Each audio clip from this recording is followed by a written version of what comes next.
effects in wars across the world. In 1888, a newspaper accidentally printed an obituary of the still-living Nobel that called him the Merchant of Death. Nobel didn't want that to be his legacy, so he made the Nobel Peace Prizes to be given out to people who contributed positively to humanity. Great ideas happen every day. What will yours be? The Declaration of Independence is one of the most famous and respected documents in the world. But did you know it started out as an act of desperation? Back in 1776, the American Revolution wasn't going too well. The Army had lost battle after battle, and the Continental Congress was tearing itself apart over the issue of independence. When all hope seemed lost, John Adams demanded that the Congress write one single unifying document to express their views and reasons for independence. Great ideas happen every day. What will yours be? Potato chips are so present in today's society that we don't even think about the history of them. In 1853, George Crumb, a man of African and Native American descent, was a chef at a restaurant in New York. One of his customers was particularly picky about his potatoes and would always complain that the potatoes were too thick and soggy.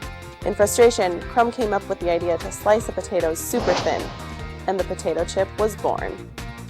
Great ideas happen every day. What will yours be? Welcome back to Sports Scene. Now, Cole, I want to talk to you about a little bit about Circle and the Wagons, my favorite team to watch this year, the Buffalo Bills, 3-0. What do you think? Well, they're the only undefeated team in the AFC so Yep. far. Fred Jackson is the best running back since sliced bread. And Fitzpatrick, I mean, watching him, he looks kind of awful. He doesn't look like a quarterback. But it's that's fun to for sure. watch. It's fun to watch. Like, he makes plays. He gets things done. Like, against the Patriots, he started, I think, the first half with 94 yards and 2 picks. Yep. Then he picked it up. Then he came back to beat him. So, I mean, and Stevie Johnson, touchdown machine, scores points all the time. Like, it's something to do. But what do you think? I want to touch on something you touched on a little bit there. Fred Jackson, the guy's averaging 6.4 yards a carry. Yeah. You know how hard that is to do in the NFL. I have it written down here, Mr. GMS. I call that grown man swag. The dude is legit. He's one of the strongest running backs in the NFL, and he proves that he should be an every down back. I have him in fantasy.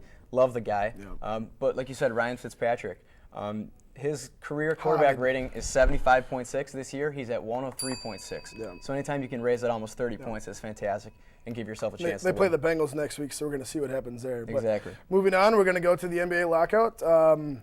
As you know, the basketball season is much like is now like the football NFL, season used to be. But so what do you think is going to happen with that?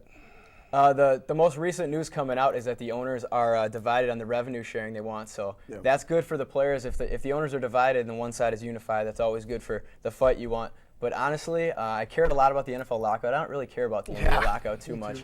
The things that are more interesting to me are which players are going to go overseas and things like that. And I also like watching all those pickup games with Kevin Durant dropping 66 in New York and things like that. You wonder who he's playing. Oh, no. Well, guys dunking, guys don't deserve to be on the court with them. Dunking on high school players or whoever he's dunking on. But how awesome would it be to see Kobe Bryant go over there and just dominate Turkish dudes? Right. Darren Williams is going to do it. Right. Well, the team that wants to sign Kobe actually has already signed Darren Williams. Yep. But the thing that all these players are getting in these contracts is they can opt out whenever they want. So whenever the lockout's over, they can come back to the NBA and start making all the money that they owe the teams here and things like that. So I think that's a really big thing to note is that they're not going to be lost for the year if they do go overseas. So why not let the guys go over there, have a little fun, maybe win some championships. Yeah, it's their risk. Yep. The NBA is by far a more popular sport across season, any of our other sports, NFL and MLB included. I know there's a lot of exhibition games and stuff like that. I think we can maybe agree on this one. Thank God the NBA season is going to be shorter. Oh, no kidding. The playoffs are the only good time to watch, no doubt. Exactly. So next up, this is our first show, but this fight happened a couple weeks ago. The Ortiz-Mayweather fight was pretty controversial. Very controversial. I mean, if you don't know, Floyd Mayweather knocked out Ortiz, but it was kind of in a little bit of a strange way. Right. A little.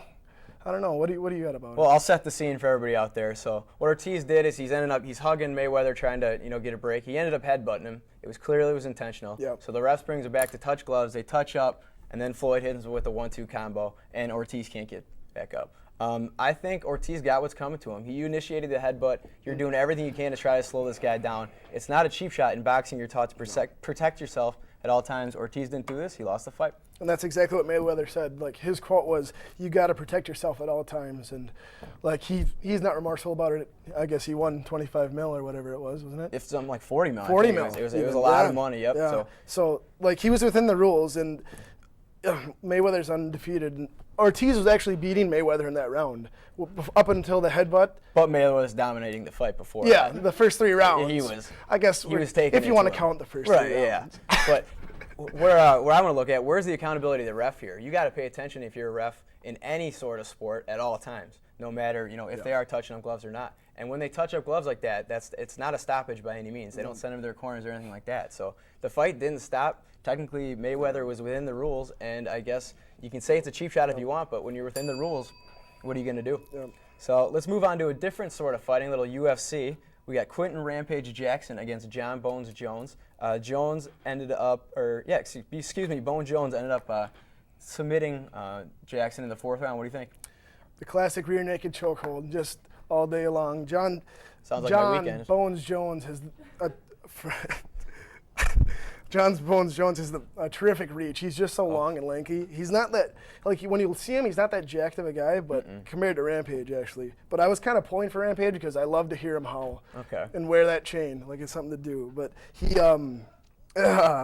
Bones gashed open Rampage's eye early in the fight, and I don't know, he couldn't really recover. Like you said, Jones reminds me of Anderson Silva with how long and lanky and tall he is, and it's tough for any fighter to get a guy with a reach. He's 6'4" with that long reach. It's tough.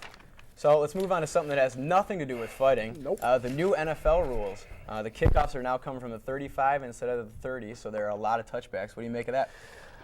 I don't like it. I mean, but actually there have been more kick returns, I'm pretty sure, since they've changed the rules, but like, that's just one of the rules. Another new rule is that they have to review every scoring play, like, unless it's like a breakaway run or whatever, like unless they know that he scored for sure, which to me sucks because it slows the game down so much. Definitely. Like, and then how many commercials are we going to include in a football game from now on? I'm all the so touchbacks. tired of seeing commercials. I understand. I want to go back to the kickoff rule here and all the touchbacks. The thing that I think is a bigger rule than them kicking from the 35 is now the gunners and everybody running to make the play can only start from 5 yards back. Yeah. So that dramatically decreases the speed that those guys are running by the time they get down there. Which is the point for the injuries. Exactly. It's the point for the injuries, and which is why I think they're getting all these returns, because they're having a lot more open space. And these guys are such good athletes. That's what they want, that open space. Yep.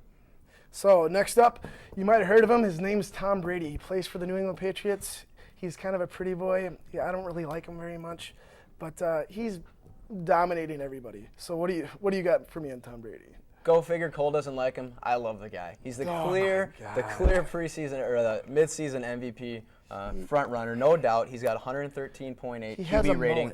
Fantastic. He's already thrown for almost 14,000 yards, on pace for 5,000 on the year. You can't argue with that. First week against the Dolphins, Monday night prime time, threw for 517 yards and 4 or 5 touchdowns. You can't stop the guy. No. What I'm most upset about is him beating Marino's records. I love Dan the Man Marino, and he's going to beat his records. That's his last record he has in the NFL, pretty much, his last big record. But having Wes Welker around, that's just like cheating. He's a catching machine. He catches every ball that comes to him and scores touchdowns. And 2 tight ends that are just phenomenal, Gronkowski and Hernandez. Gronkowski he's another guy who just catches touchdowns all day long. But moving on. You also might have heard of this quarterback. His name is Michael Vick. He used to fight dogs, but now he plays quarterback again. So what do you think about him? You guys can see that title on the bottom of the screen there. That's for me. He's my fantasy quarterback. Just for the love of my team, will you please slide, dude? I love when you roll out and score touchdowns, but I don't like when you're hurt every week, and I don't like having to pick up Rex Grossman to start him. But he was complaining that he's been hit too much. It's his own fault. He needs to grow up and toughen up. I agree. If he's going to run around like that, he needs to understand that he's going to get hit. And he's not going to get the necessary. He's a different quarterback than every other quarterback. He's not going to get those calls that everybody else gets. Yep. Once you leave the pocket, you're fair game. Yep. And I think he's starting to think that he's bigger than the game a little bit, just because of all the hype that the Eagles had, and which to me is just ridiculous. He's a lot like Terrell Pryor. But that's it for now, and we're going to go out to a PSA. So we'll see you in a second.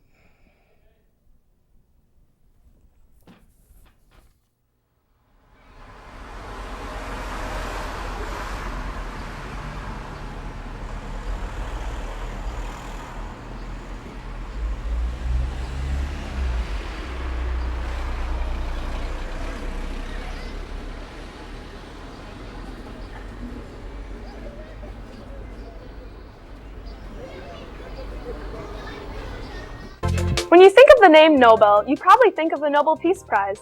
But did you know it used to be the